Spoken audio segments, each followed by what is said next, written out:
Well, good morning and welcome to another edition of Rethinking Freedom. And I'm telling you, the topic for today is one that every single person needs to lean into, listen, take notes, and follow up with some action.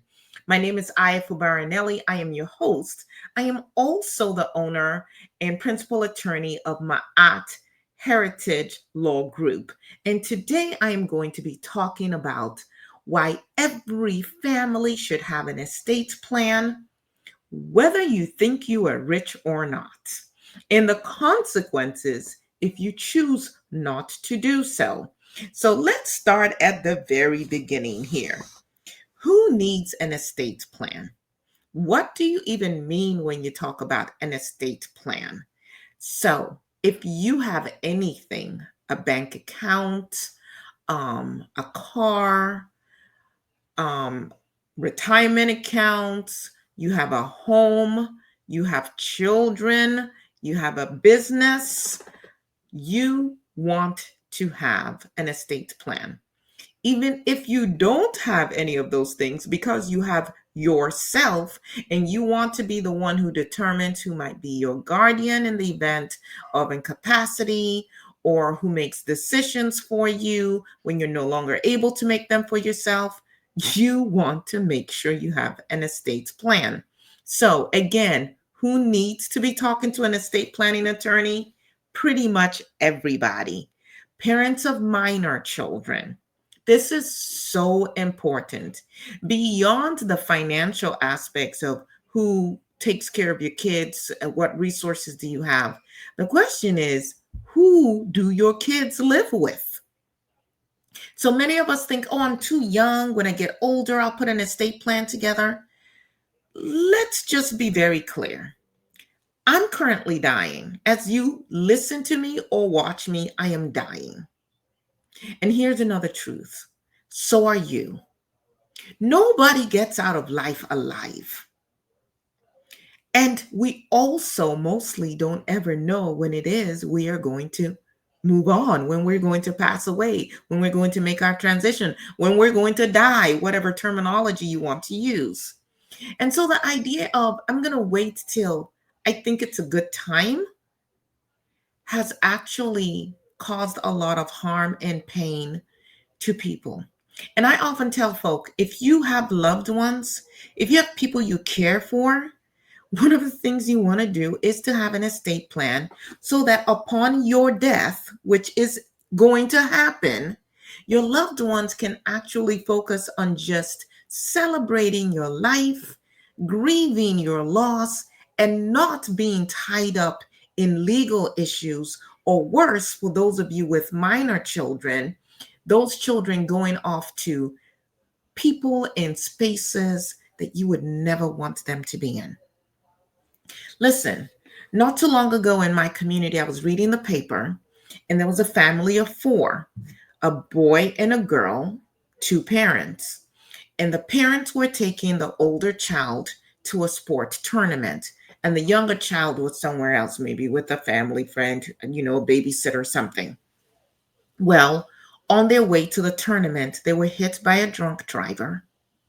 And unfortunately, tragically, the entire family lost their lives, leaving behind this 9-year-old.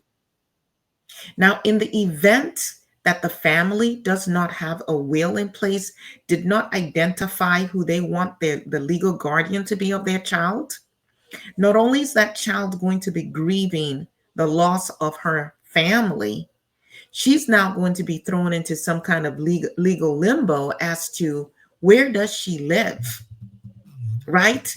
And that could be really problematic because some of you have family members that you would never want to be the ones who have to take care of your children. But if you did not leave a plan that designates who the guardian is of your child, it will be a judge, it will be a court making that decision. And someone could look very good on paper, but be someone that you know would not raise your child in the manner that you would want them to be raised. Worse yet, Your child could end up in child protective services. Your child could end up in foster care. And while, some foster care homes are good, we know that there are many horror stories that come out of that as well. And so, particularly if you have children, minor children, I beseech you to go and meet with an attorney and create a plan that will make sense for your family. By God's grace, you live until they're adults. But just in case something happens, life is happening every day. You have taken care to the best of your ability of the people that you leave behind that you claim to love. Okay? And now, for those who say, oh, I'll just download something on the internet, well, you can, and it's a start. But I have seen too many times when these downloaded plans simply are not tailored to your specific needs and they fail. They're steps that you should take that you're not even aware of. And you have this false sense of security that you've done what you need to do, and actually you haven't. And who pays the price? Your loved ones. And who pays the price? Your loved ones, when they have to hire an attorney and there are all of these other fees and bills that you could have addressed at a much smaller, cost, if you will. Um, just a little tidbit that I'm going to give you. When you are setting up guardianship for minors, if you have if the person you're designating as the long-term guardian for your child does not live within 30 minutes of where you currently reside, it's really important that you designate a short-term guardian and a long-term guardian. In other words, a short-term guardian is the one who, if something happened right now, they can get to your child within 30 minutes. And the long term guardian would be the person who maybe has to buy a plane ticket and make plans for their own kids and things of that nature to get to you, to get to your child in a decent time, right? So, in that interim, you want to make sure that your child has someone you trust that they stay with so that Child Protective Services, the police department is not having to put them in foster care, even on a temporary basis. All right. If you have children who are adult children, unmarried, you definitely want to have an estate plan in place for them or encourage them to have an estate plan. What do I mean?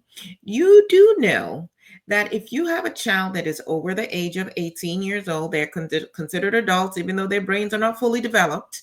They all go off to college, and you do not have a HIPAA release, and you do not have a medical power of attorney, and something happens, let's say they get into a car accident, let's say they overdose on something, let's say that they're a victim of some kind of crime, do you understand that the medical professionals are going to say, yeah, you may biologically be the parent, but this is an adult. You don't have any documentation that gives you the right to make any medical decisions. So I put that into place with my daughter when she was going to study abroad. And after I did that, I was like, duh, it didn't matter that she was going abroad. Even while she was here in the country, I should have had that for her and for all my other children who were now over the age of 18. So you want to make sure that you are talking with your kids, you're explaining the importance of this. Again, no one plans or it is expecting tragedy to hit or hardships to hit in that way. And so all an estate plan does is it allows you to plan for things that could possibly happen. It's like getting insurance on your car. No one is planning to go and get their car hit or to hit someone else. But you get insurance on your car in the off chance that something happens. Because if it does happen, you don't want to be held holding the bag, so to speak. Oh, let me talk about blended families. If you're part of a blended family and you don't have an estate plan, what are you thinking of? You want to start World War III with your family when you pass away? Just imagine this. You were married. There are assets that, came through that marriage or, property, things of that nature. You had children. You get divorced. Now you remarry. And maybe the person you're married to also has their children from another relationship. What happens with your assets?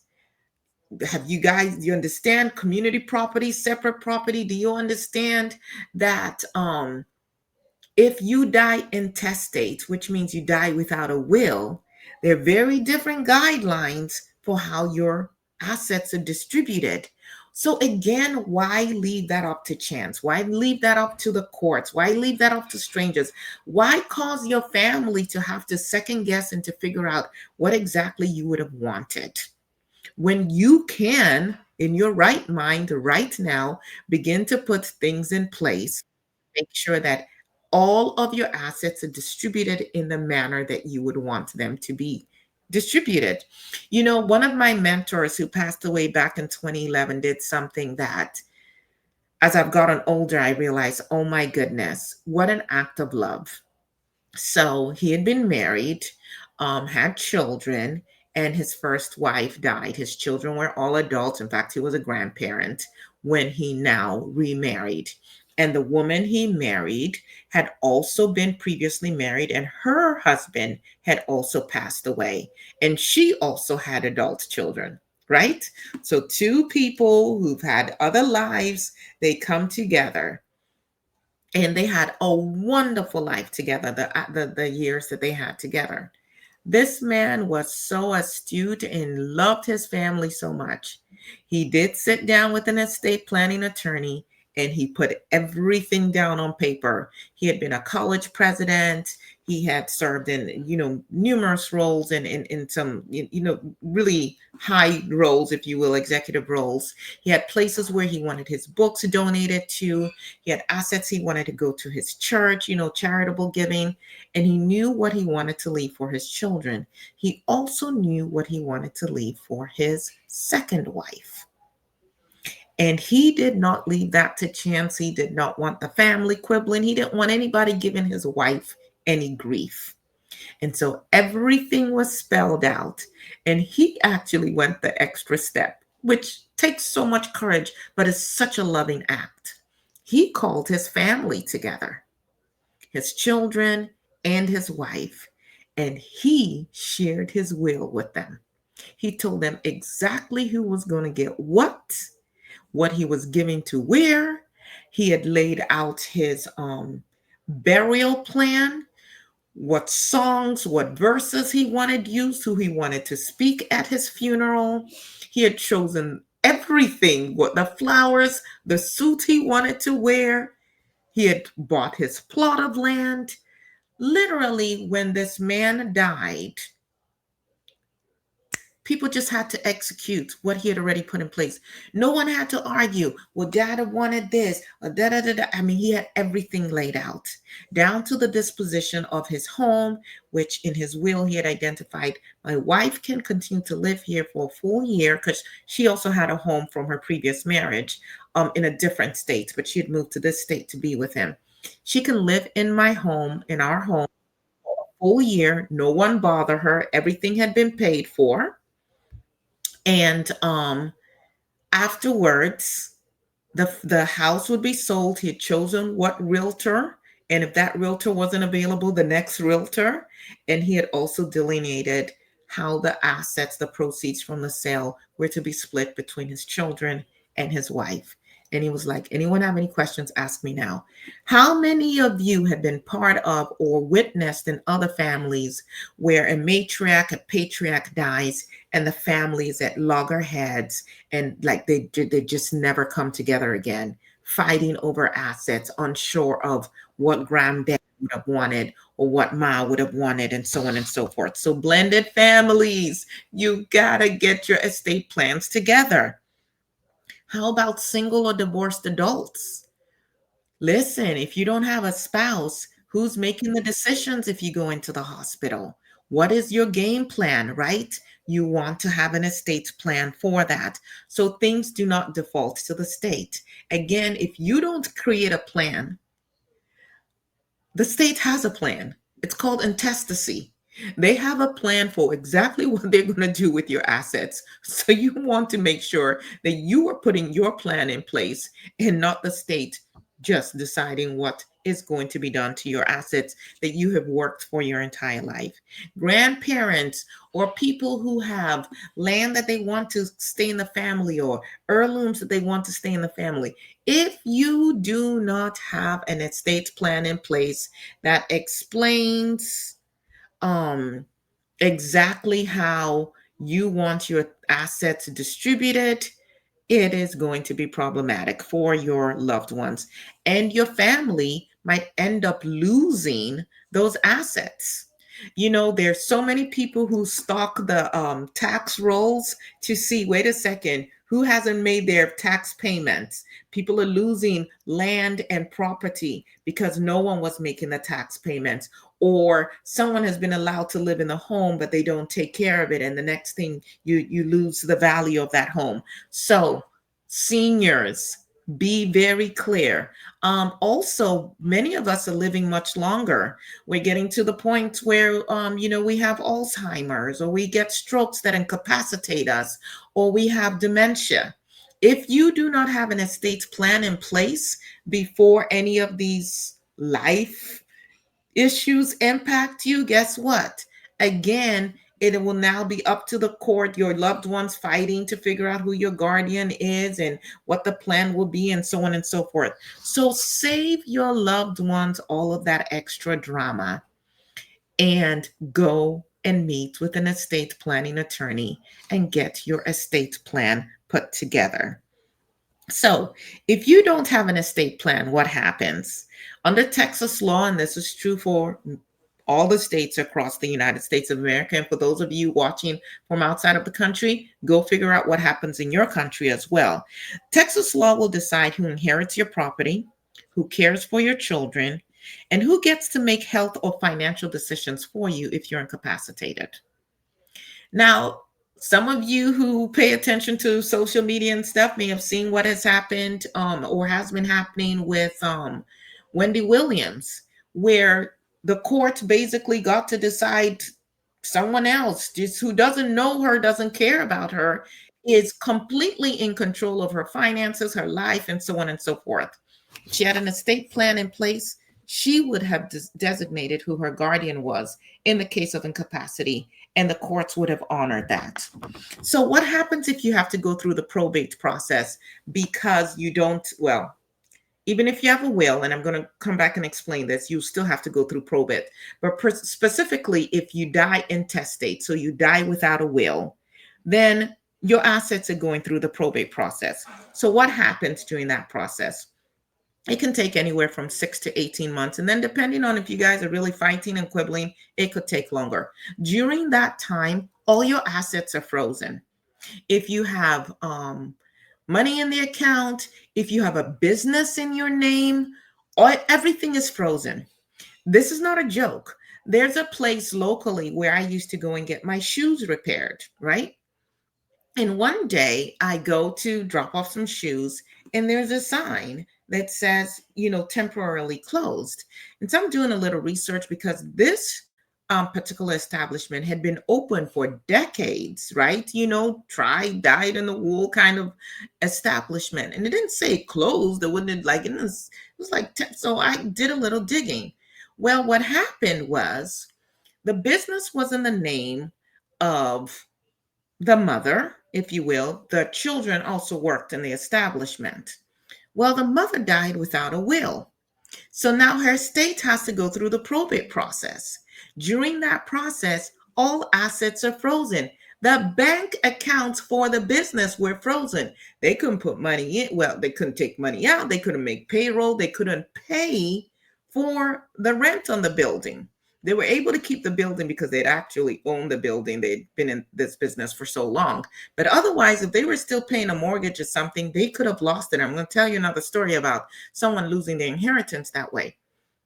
And so it took months, actually took over a year for them to complete the probate process. Well, in the meantime, any of us who were customers of theirs, we're not just going to sit around and like, okay, I hope one day they open. No, you go and you find someone else to meet your needs. And so by the time they opened up, they barely lasted for 3 months and that business was closed. Why? So many of their customers had found other places to do business, probably did not even realize that they had reopened because it was like in the downtown area. It's like a place where you got to be planning to go there. You don't just kind of drive by, right? So you don't want to, particularly if you own any kind of business, end up going through that probate process.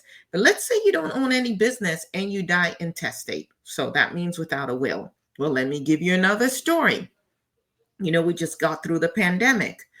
Well, there was a woman who intended that her home would be her inheritance, the inheritance for her children, right? She had, like many Americans, put blood, sweat, and tears into this home, building equity, trying to pay off the loan. The home was worth about $300,000. She owed less than a third on the home, right? In her mid 60s, still in good health, relatively speaking. Well, she got COVID and she ended up being one of the people that got intubated. She was on a ventilator for quite some time. Well, she was also at a point where her check, whatever resources she was getting, got paid directly into her bank account. But none of her children and nobody else, and she had no power of attorney, were on her bank account. And so while the family is just, rallying around her and trying to see, will she survive? Will she get off of this ventilator? And so on and so forth. Remember, during COVID time, it was that pandemic. It was very scary. Well, my mail starts to pile up. And finally, someone goes through the mail and realizes that the bank has sent notice that they're going to foreclose on the house. What? But mama has money. Her money is in the bank. So family reaches out to the bank and says, hey, we have the money to make this payment. We just can't access it right now. Can you just give us some grace period? And the bank is basically like, it's been too many months and so on and so forth. I don't know all the details of that part. But what eventually happened is, unfortunately, she did not make it. And she did not leave a will. And they did not have access to her account. And so the bank did foreclose on the house. They sold it for way less than what the house was actually worth, which drastically, and I'm saying drastically, cut into the inheritance of her children. And nothing could be touched until her estate went through the probate process. So important that you do not procrastinate on making an estate plan, because again, we are all dying and most of us don't know when exactly that will happen. All right, let's talk about probate costs, for instance. In Texas, probate costs average 5,000 to 15,000 or more if it's contested. Contested meaning you have multiple family members who are saying, nope, I think it should go this way. I think it should go that way. I was just part of a probate proceeding. Two young adults who lost their mother very prematurely. She was remarried, so they have a stepfather that they don't really get along with. So it is contested, and there are kind of crazy things going on. And let me tell you, the bill already on both sides of the ledger. So what's the stepfather who has been designated the administrator for the estate, what he's already racked up in legal fees as of the time that I was still involved, and what the young adults have also racked up in legal fees has already exceeded $20,000. There is, if you're just getting a will taken care of or a basic trust, you are not going to spend anything close to that, right? You can contact my office. I can give you some more information once we know what your plan would look like. So it's tailor-made to your particular needs. But let me tell you, you would have to be like a multimillionaire for your estate plan to cost that much. But this is what a very average family is already shelling out. and they are nowhere close to completing the probate process to distribute whatever may be left of those assets after the attorneys get paid, right? And then of course you just don't want your family fighting, right? That's not what you wanted when you lived. That's not what you should want when you die. So make a plan. And then of course you can have through, if particularly, like I stated again, if you have minor children, or if you have a child who's not a minor but is disabled, a special needs child, again, it's the court that is now going to make the decision of what happens with your children. All right. So, what's the difference between a will and a trust? Because that's a question that I get very, very often. So, let's try to clear this up a little bit. But again, meet with an estate planning attorney, okay? A will goes into effect only after you die. So it's a document, it's a plan you put together, and only after you die, we pull that plan out and we say, okay, what did Aya say she wants? Where does she say she wants this money to go, or so and so to go, right? Your will must go through the court process. It must be probated. And you have 4 years within which to probate your will. After that, it just gets a lot more complicated to determine who are the heirs and how do we transfer property and so on and so forth. Worked with another family where their father died intestate. There are many children. They're all over the country. And it's been way more than 4 years. And the house is falling into disrepair, and they can't fix it up. They can't get insurance, none of that, because their names, they're not legally owners of the property. So now they had to hire an attorney. In this case, it was me, to do the paperwork to make sure that they could now get a deed in their name and so on and so forth. I even had to do that with a spouse as well, whose husband died intestate, and she wasn't on the deed and so on and so forth. All right. When you have a will and it goes through the probate process, that process is public. Anybody can go to your local county clerk's office and pull up information on probate proceedings on anybody's estate. So if you want to have any measure of privacy, you don't want to just have a will, you want to actually have a trust, right? And a will does not control assets that are held jointly or with beneficiary designations. Again, your attorney can better explain these terms.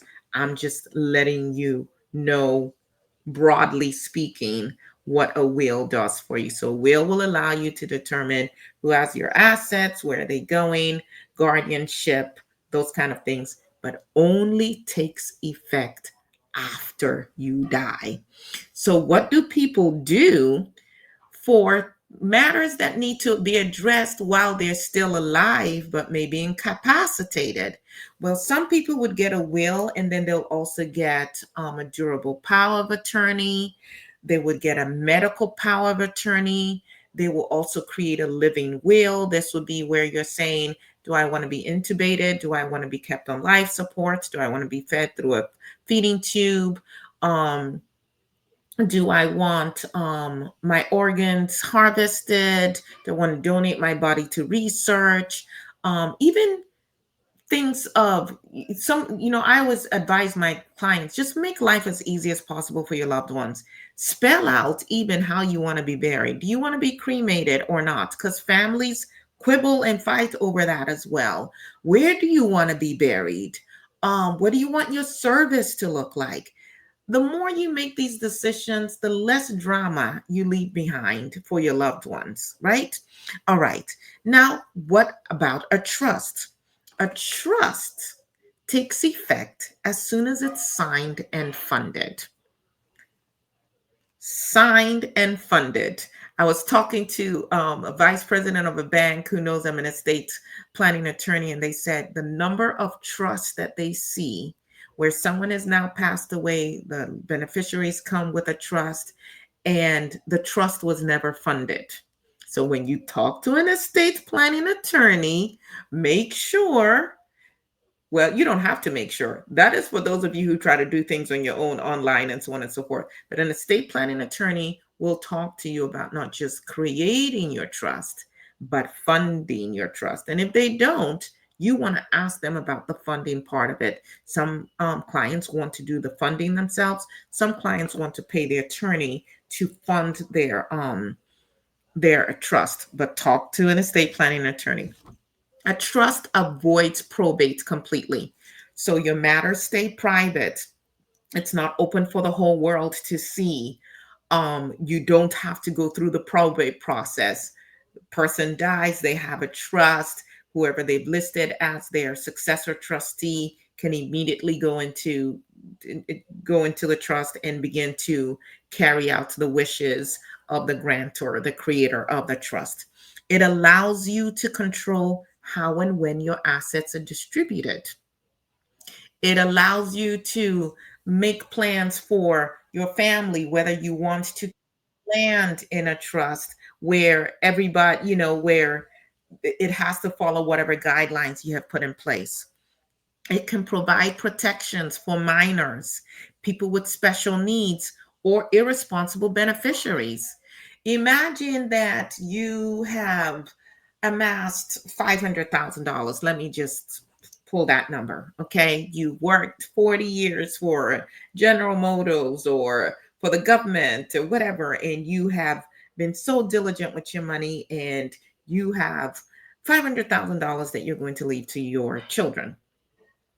And you have children who are 18, 21, and 22, and you die. How many of you think it's a great idea to just give an 18-year-old 150 some thousand dollars and say, here's your inheritance, go do with it what you want to? I don't know about you. At 18, I think I was pretty smart, but I was definitely naive. I definitely did not understand the world. I definitely was more gullible, right? $150,000, someone gave it to me at 18. I may have made some good decisions, but I guarantee you they're going to probably been some poor decisions. My brain wasn't even fully developed.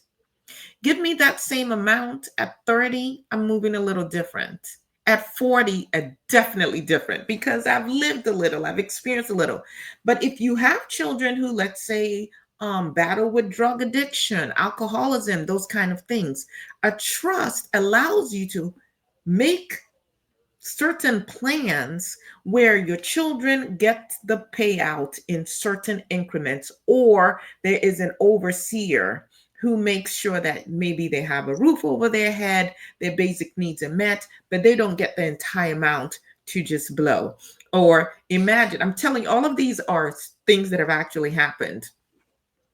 You die and your child outright gets $250,000, and then they fall in love and they get married. Or no, no, let me put it this way. They're married and then they get this distribution.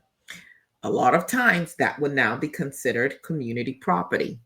That person decides to leave your child, they get to walk away with 50%. I'm just giving you like broad strokes scenarios, but these things happen, right? Or again, with a trust, just being able to make plans for your own care, being able to make plans for your spouse's care, those kind of things. And so you want to, if you have if you want to protect your privacy, if you want your family not to have to go through the probate process, which even with a will, there will be some money that they would have to pay out, but it's less than if you died without a will. If you have people that you want to make protections for, maybe you have elderly parents you want to make sure that you are providing for in the event something happens to you. Maybe there are charities that you want to, you set up some kind of a charitable trust. Talk with an estate planning attorney. All right. So bottom line is, if your goal is privacy, speed, and control, a trust is your friend. A will alone will not do the job. Okay? All right. So let's talk about the real life cost of doing nothing, which I really pretty much have been telling you, weaving in stories to let you know these things are happening, right? Some of you have lost family land. Some of you have seen your families fall apart. Some of you have felt very cheated by a process where one family member was able to siphon off or steal things or whatever, right? So court battles between spouses and between second spouses and children. If you don't want that, put a plan in place, okay? Or between one set of children and the other set of children, you want to put a plan in place. Children sent to foster care because no legal guardian was named. Families spending thousands on court and attorney fees, money that could have gone to your loved ones. Properties lost due to no clear title, right? No access to bank accounts to pay for burial or bills. Just puts a whole bunch more stress on your loved ones. Again, a simple plan can help address that. So, a well prepared estate plan avoids all of that. So, here are some other questions that I get. Do I need a lawyer? Yes, you do. Online forms can protect you from state specific pitfalls. Okay? Some people say, well, how much does it cost? Well, less than probate court cost, less than the stress if you don't have any will or trust in place, and certainly less than your family feuding. So, what is the cost? What's important to you when you look at the pros and cons, right? Can I update a plan if I create my estate plan? Absolutely. And actually, in my firm, we recommend every 3 years that people come and have a review of their plan, or whenever there's a major life change. So maybe you had a baby, or you have a new grandbaby, or you have a new asset that you've acquired, someone has died, those kind of things. You want to come and renew your plan, or now your children are not minors, they're all adults, things of that nature. What about my children? You must name guardians and protect the inheritance in the trust. What if I don't own much? Well, one of the things again that I do with my clients in my firm is that there are tangible assets we can pass down, and then there are also the intangible things like your value system, the things that are important. So your voice still matters, even if you don't have a whole bunch of wealth. What is it that you want to leave behind for your family? Any instructions that you when family say, I just wish I could hear mama's voice again. I just wish mama could tell me what to do in this instance. With technology now, and even before all the technology we have now, you can leave your voice in a different way, because planning is definitely about protect. Um, and that protection is not just financial, it's not just wealth, it's also the entire you are, your story as an individual, as a family, your values that you want to pass on. So, still having a plan in place, still knowing who is going to make medical decisions for you if you're not able to make them yourself, still knowing that someone has a power of attorney if you suddenly are not able for financial affairs, still knowing that if you need a guardian, that you're the one who's chosen who your guardian is be, not child who never calls you but now wants to have access to your money, right? So all of those are reasons to make sure that you still go and meet with an estate planning attorney and you address these issues. How long does probate take? Like I mentioned earlier, 6 to 18 months on the average, longer if there are disputes. How much does probate cost? $5,000 to $15,000 on average, and sometimes much more if there are disputes. What happens if you become disabled? The powers of attorney and medical directives are the legal documents you can use to protect yourself. But if you don't have them, guess what? The state gets to determine, or whichever family member was able to box out everybody else, and it may not be the one that you want. We hear and we see issues of elder abuse all the time, unfortunately, where someone just wanted access to your social security check or something of that nature, your retirement check. They didn't check on you when you were well. Now you're sick. They're in charge and you are disabled and dependent, And now you're not in a place where you can actually create a legal document, because once you have been determined to be incapacitated in that way, then any legal document you try to put together will not be considered legal. All right. What is a HIPAA release? It lets loved ones access your medical info during a crisis. Recently had a girlfriend whose mother was in the hospital, and they did not have a copy of her living will, which is also called advanced medical directives. So basically, what I want my medical professionals to do for me in the case of, you know, the terminal illness, or I'm going to be put on life support, or things of that nature. And her children did not have a HIPAA release. And so they're telling the hospital, we need to see these records. We need to understand what happened here and there and there. And it's like, you don't have the right to. We cannot violate her privacy rights. And she did not sign a HIPAA release, indicating that you can have access to it. So who have you given access to your medical records in the event that something happens to you?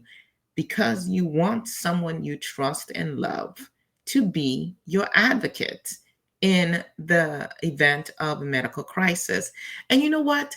People travel every day. They go to work, they are on trains, they're on boats, they're on cruises, they're flying, and they don't have any of these records in place.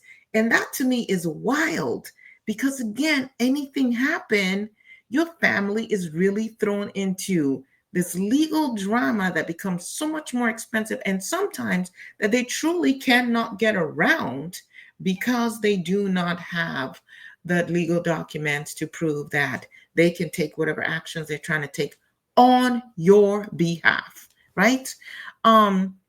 What about digital assets? You're like, digital assets, what are you talking about? Your plan should definitely include your email, your social media, your cryptocurrency, your online accounts. No lie here. I'm in Williamson Court. I'm in a court in Williamson County, and it wasn't my case, but the courtroom was full. There were a lot of cases on the docket, and you just go up when your case is called, right?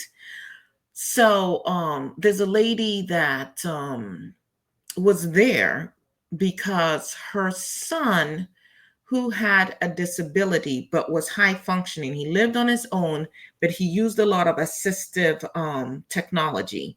So, he used his voice to type and things, and all of that. But he did a lot online, and he did a lot of trading online as well. Well, unfortunately, he died unexpectedly. He died intestate, no will. He does not have any documents that they've been able to find that provide the passwords to his assets and all of that. Because there is nothing indicating that he has given his digital assets rights to anybody, his family cannot get into any of his digital assets. So he most likely has a ton of money out there, or some money out there, because he's paying all his bills. He was living in Austin, living well, and all the mother could do was go and pack up his things, but she does not have access to anything. And so she was talking to me out in the hallway and just saying, "Is there any way to get around it?" And I said, "Not that I am aware of," because understandably, people should have a right to their privacy. And just because you die doesn't mean that anybody can just say, "Oh, well, I'm the mother, I'm the wife, so I get to see everything." No, you had to have given access, legal access to someone. And because he didn't, God knows what is out there.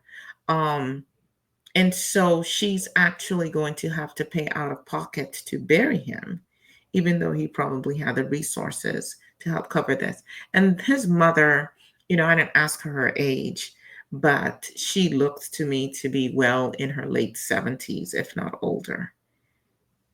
Imagine having to grieve your child, but then also having to jump through these hoops, and then realizing that some of these hoops you simply are not going to be able to you're not going to be able to overcome it. So, special guidance for different life situations. Parents with minors get a kids protection plan. Oh, by the way, before I say that, let me go back to digital assets again. So, for instance, I have a number of podcasts. I better have someone that I've designated for my digital assets, because what if 10 years from now, my likeness, my image, my words, all of that become this thing that is worth millions of dollars? Well, if I'm not giving those rights to anyone, then anybody can capitalize on it. And so my family could be out here hungry, God forbid, and someone else is enjoying the fruit of my labors because I did not put a plan in place. All right. So all of you who have YouTube channels and your Facebook and your Twitter and your TikTok and so on and so forth, and whatever else may come in the future, LinkedIn, all of that. Okay. So for parents with minors, you want to get a kids protection plan that includes a guardianship plus trust. That's what I would recommend. For parents with adult children, you want to draft powers of attorney, HIPAA release, so you can step in if they can't. Okay? For blended families, you may want to use a trust to balance love and fairness. Don't let the law ignore your stepchildren. Because if you don't have something in place and you love your stepchildren as your children, and it's per stirpies, guess what? They're not in your biological lineage, they're cut out, right? Um, Trusts also help people who are concerned about, well, I've left everything to my spouse, but I'm expecting my spouse to leave it to our children, but then your spouse remarries. No, this is no lie. This has happened. Spouse remarries and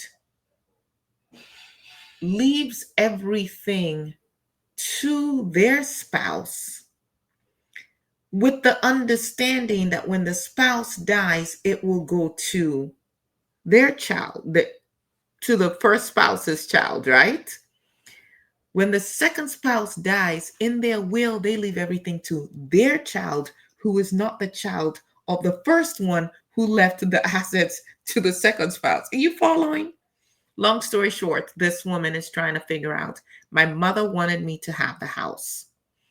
My mother left the house to her husband, my stepfather, with the understanding that he lives there till he dies, and then the house becomes mine.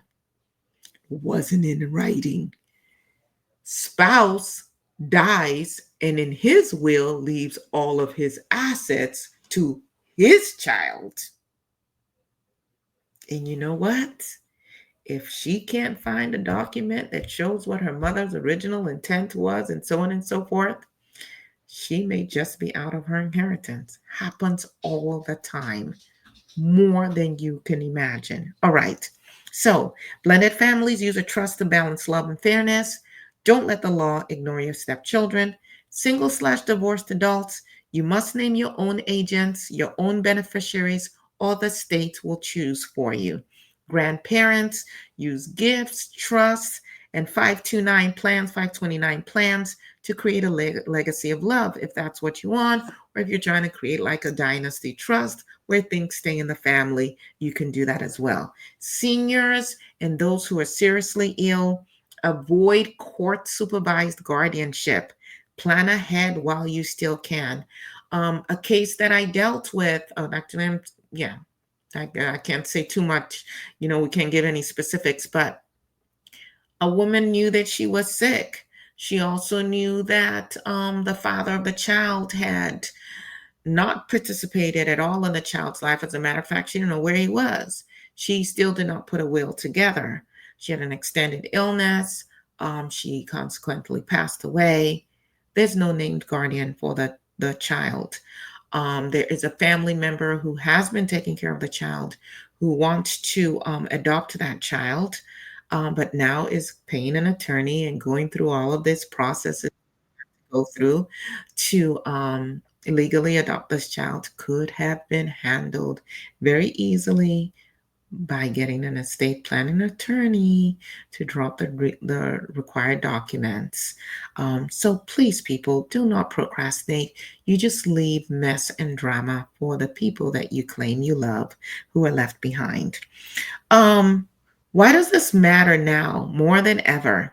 Estate planning is not about fear. It's not about they're planning for my death. No, it's about love. It's about love. I happen to be a mother of five children. I happen to have elderly parents. I happen to have a spouse. And I put my plan together in such a way that my prayer is that should I go before I'm ready, before I live long, I want to live to 140 years old as long as I'm healthy. Um, that my children have everything in one place, that I've provided financially for each of them. I've not overwhelmed them by giving them too much too soon because my children are still relatively young. Um, that they're not worrying about the mortgage and the over the house where they live, that they're clear. We've got a roof over our heads. That it's clear if something happens to my spouse as well, who's taking charge, right? Um, I don't want them to quibble over how would mom want to be buried. I've made it very clear what my what I want, and all they have to do is implement it. And I'm leaving the resources behind for them to be able to implement it. I want them to be able to just remember the good times, to grieve, yes, but to celebrate me, but not be going back and forth with court and all of this legal drama, right? So estate planning is about love. Estate planning is about control. Who do you want to have control over your life? Who do you want to have control over your assets? It's about leaving more than memories, right? It's about leaving a path of peace for those you love. Now, those who still want to have issues, that's on them. You did what was within your power to do. A real attorney will take time to understand your family, understand your values, understand your needs. They will give you tailored advice, not some cookie cutter thing, one size fits all. Tailored advice, durable documents, and peace of mind. I consider myself a personal family attorney. So I will actually, if you want me to, meet with your family and explain your plan to them. We will send out letters or give you letters to send out to your fiduciaries so that people know, oh, I've been named as Ma's power of attorney for all of their assets and other decisions that have to be made, taxes, things of that nature. Well, I've been named as their medical power of attorney. Um, I know exactly what grandpa says he wants or what my spouse wants, right?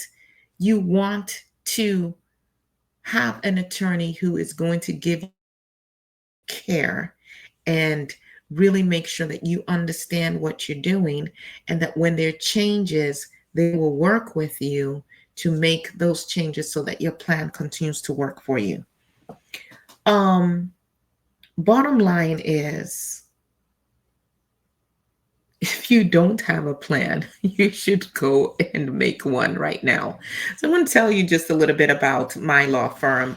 Obviously, there are listeners everywhere, and so you want to research and figure out who is an estate planning attorney in your area, and you want to make sure that you have a good rapport with them. If you have an attorney who's kind of not listening to you or looking down on you, that might not be the person that you want crafting such an important plan for you. You want it to be someone that you can work with, someone that you can come back to, right? You don't want it to be the internet. I'm just saying, um, because what's at stake is quite a lot, right? You would agree that your life, your well-being while you're alive, and then what happens to your assets after you die matter. And I know there's some people who say, "Well, I'm dead, so what do I care?" No, it depends on what kind of legacy you want to leave. I definitely do not want to be the source of my children fighting. Like if I could have helped to avoid it, if I could have provided more of a vision and more clarity. And so that is just something that you want to think about. There are plenty of attorneys, including me, talking about my law firm, where we will come to social organizations, we will do presentations. People can set up one on one appointments. One of the things that I do, because I don't want to waste your time and I don't want you to waste my time, I offer free 15-minute discovery calls. If you go to my website, only if you're in Texas, and preferably if you're in Central Texas. So we're not, incurring additional expenses with traveling, right? Unless you want to come to me because you just love me so much, which I'm fine with. But if you go to my website, www.m as in Mary, law.org, it's my at Heritage Law Group. So www.mhlaw.org, you will see a button where you can click and schedule a 15-minute discovery call. It's just a quick moment for us to ascertain whether, hey, we have any kind of connection vibe. I might talk to you and figure out, no, too much drama, don't want to deal with you because you come with attitude, because I preserve my peace. And so I only work with people I want to work with. And I want people who work with me to really want to work with me, right? So that's an opportunity for us to kind of feel each other out.